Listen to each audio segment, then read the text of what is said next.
UPSC is not going to ask 250 mark questions on the scholars. Scholars is just one part.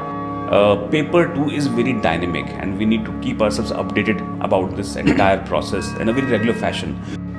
This is the most challenging aspect of our preparation. It's easy to acquire knowledge. It's difficult to compile that knowledge in that particular time period. So can you explain a little more about the tests that we at Rouse IS run for the optional subject of political science and IR? Because average out we are seeing everyone is scoring near about the same in GS until unless you score well above average in optional, you will not able to get the interview call. So one cannot skip from this particular activity.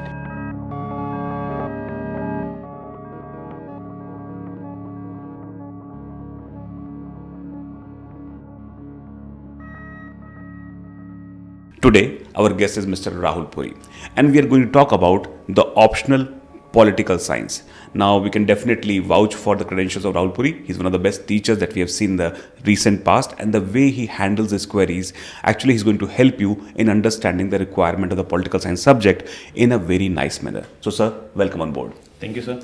So, sir, a lot of students want to take political science as an optional, but still there are some kind of problems that they face. The first problem that we have normally seen is that students think that the political theory and the concepts of political thinkers are actually very difficult to grasp. Now, in such a situation, how do you help these students to gain mastery over these topics? Sir, first thing, the word you have used, mastery. So this is normally the misnomer which students somehow, when they enter into UPSC preparation, they think that they have to master the subject. Rather than mastery over the subject, here you need to master the art of scoring more in UPSC. So there's a difference the way you prepare pol science during your college days. We do not have to prepare here from academic point of view. If I have to quote this by example, like we don't have to read the book of Hobbes, that is Levanthian, or we don't have to read the book of the Machiavelli, that is Prince. So here you do not have to go in such depths. Here you need to prepare these scholars from UPSC point of view, and this is where the difference lies. And normally students got carried away too deep about that. They think that they have to prepare too deep and they have to acquire mastery over the things being said by the philosophers. It is just one part of the syllabus, and here we have to prepare from UPSC point of view, that exactly what UPSC is asking. So first thing is this, that we do not have to dig too deep into the scholars, and scholars will not, UPSC will not going to ask 250 mark questions on the scholars. Scholars is just one part. Yes, if you understand the ideas given by scholars, if you have a good clarity about the ideas given by scholars, this will help you to understand the other dimensions of political science as an optional. But the thing is, first thing, students can relax and they can breathe easy, that it is not about digging too deep in the philosophers and their thought. Second thing is that understanding these philosophers requires the clarity of few basic concepts. Okay. Like when we say political science, the roots of political science lies in philosophy. Now, what is philosophy? These things, first student needs to understand what is philosophy. What is the difference between philosophy, theory, ideology and thought? With the clarity of these basic concepts itself, student can have a very good understanding about the scholars and the philosophers. Wonderful, sir. Now, paper 1 is something which actually poses challenge, and there is one thing which is there in the mind of the students, that paper 2 is very dynamic and we need to keep ourselves updated about this entire process in a very regular fashion. So the quantum of the work that they visualize is actually very high. So what is the truth behind this? Is paper very dynamic and is difficult to prepare as well? So yes, sir. As you said, that paper 2 is too dynamic. So first thing, students need to understand what we mean by what we mean by this. That if the nature of the syllabus is dynamic, normally students they consider it as a challenging aspect of the preparation. Oh, it is too dynamic. First thing students need to understand, dynamic does not mean that the basic concepts will change. Concept of power will not change. Concept of deterrence will not change. Theories of IR in paper 2 will not change. Liberalism, idealism, realism, concepts will remain same. The views of the scholars will remain same. When we are saying dynamic, students need to understand dynamics about the world dynamics. Yes, they can change because the interests of the states can change and there are no objective interest. And how dynamics change, I'll just try to tell it with an example. Dynamics about Quad has changed. Earlier when when India was looking forward to join Quad, India was looking at it as an economic alliance. But since Galwan, dynamics changed, and now we are looking at it as a military alliance, because when we allowed Australia to be a part of military to be a part of Malabar military exercise. So this much dynamicity, yes, it is asserted, but student needs to understand this, that if students will understand these aspects, student can score more. Definitely. So this is what we mean by being dynamic. Dynamic does not mean that the whole syllabus will change, the content which student is having, or the notes which student has made in last 1 year, every aspect of the notes will change. Everything will remain same. Only there will be an incremental updation students have to do. For example, US decided to withdraw from Afghanistan. Now the history of Afghan dynamics will not change, or the phases of Indo-Pakistan will not change. Yes, new updates can be there, and student needs to prepare PSIR considering the present updates which are going on in the world politics. This is what we mean by being dynamic. Thank you, sir. Thank you for the simplicity. Now, the next important aspect that we have seen, especially in the papers, paper 1 and paper 2, there are some topics which are part of paper 1 as well as part 2. For example, like democracy, maybe rights as well, globalization, which is also part of paper 1 and paper 2. Now, when we study these topics at two different places, is there any requirement in terms of change of approach as well, or is it the same thing? This is the beauty of this paper, I'll say. That there's a lot of connections in paper 1 and paper 2. You read theories in paper 1. Theory of democracy you are reading in paper 1. Implementation, what is the present scenario? Is democracy strengthening world over, or there is a delusion in democracy, or there is a rise of right wing in the world politics, or democracy is becoming too noisy. So these aspects we do in paper 2. Like recently a World Democracy Summit by the US, where 100 odd countries attended the summit.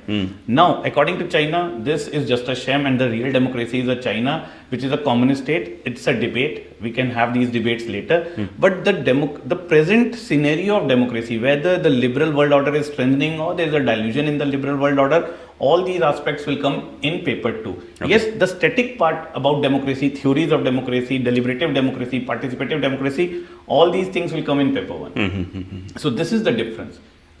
Top information about rights, theories of rights you do in paper 1, and human rights, humanitarian responsibilities, what is the present context, what are the debates going on these aspects, all these things will come in paper 2. Okay. Now, when we talk about the UPSC examination per se, the optional subject, there's an aspect of knowledge, and all of us are working on that. But at the same time, the requirement of the examination is to write those beautiful ideas into great answers, and for this we require a lot of customization as well, because there is word limit, there are other restrictions as well, requirement of the question. So what is the right way to handle, and how you help the students to actually gain to that level?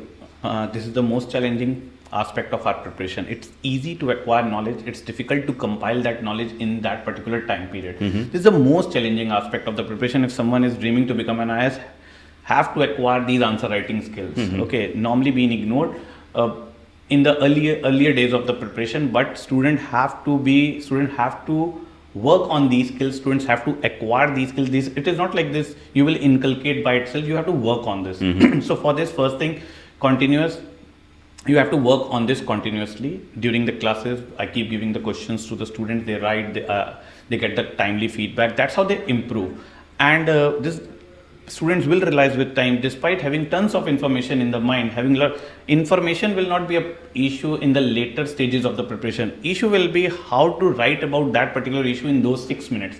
Let's say topic about critically analyze UN. So every student will have a lot of information about the UN. But the thing is, critically analysis in those 6 minutes, with command over language, with good structure of the answer, all this becomes too challenging in the examination hall. Or what are the major challenges in front of India's foreign policy? One student will be able to remember 3, another will be able to write 7 or 8 with good examples.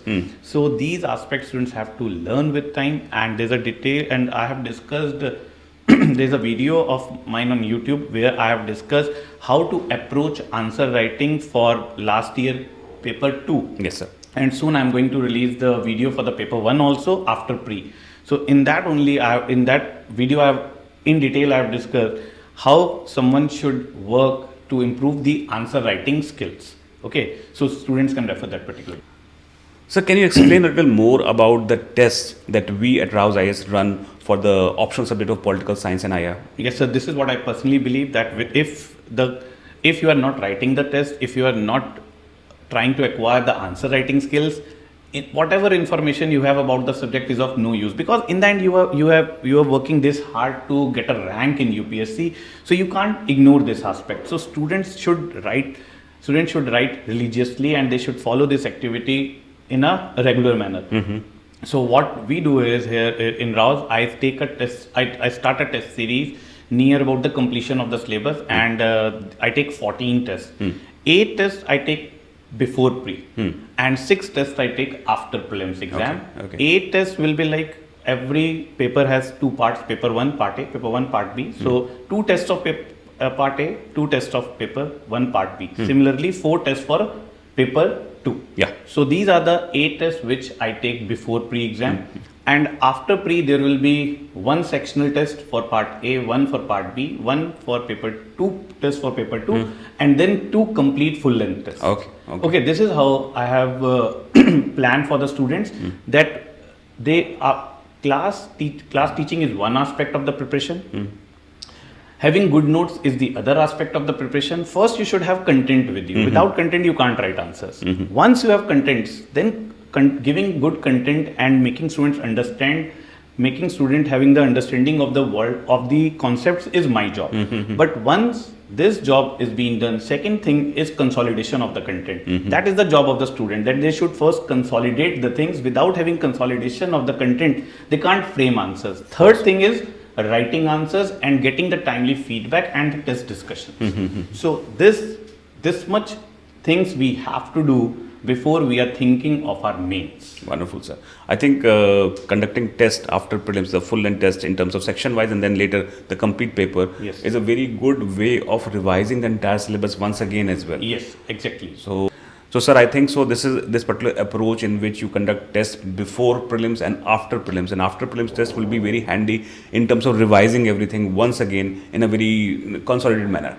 This is what I believe, and without this, it will be very difficult to score good marks in optional, and we all understand this. If until unless you have good marks in optional, because average out we are seeing everyone is scoring near about the same in GS, until unless you score well above average in optional, you will not able to get the interview call. So one cannot skip from this particular activity. Thank you, sir. Thank you for sharing all your wisdom and knowledge. I hope that students have the clarity to handle political science and IR as an optional, and they will definitely be looking for more guidance, for which you will be guiding them soon through the live online session as well. So thank you, sir. Best of luck to all the students. Thank you. So this was Mr. Rahul Puri, and this is his approach in terms of how to handle political science and IR as an optional subject. I hope that you have liked this basic understanding of the subject, and it must have also, removed many doubts from your mind as well. Now, if you like our content, please do like it, please do share it, and do comment on our videos as well. This will actually help us and will also help your fellow students. Now, from the entire team of Rahul's IAS, we wish you all the very best. Stay tuned for more such videos.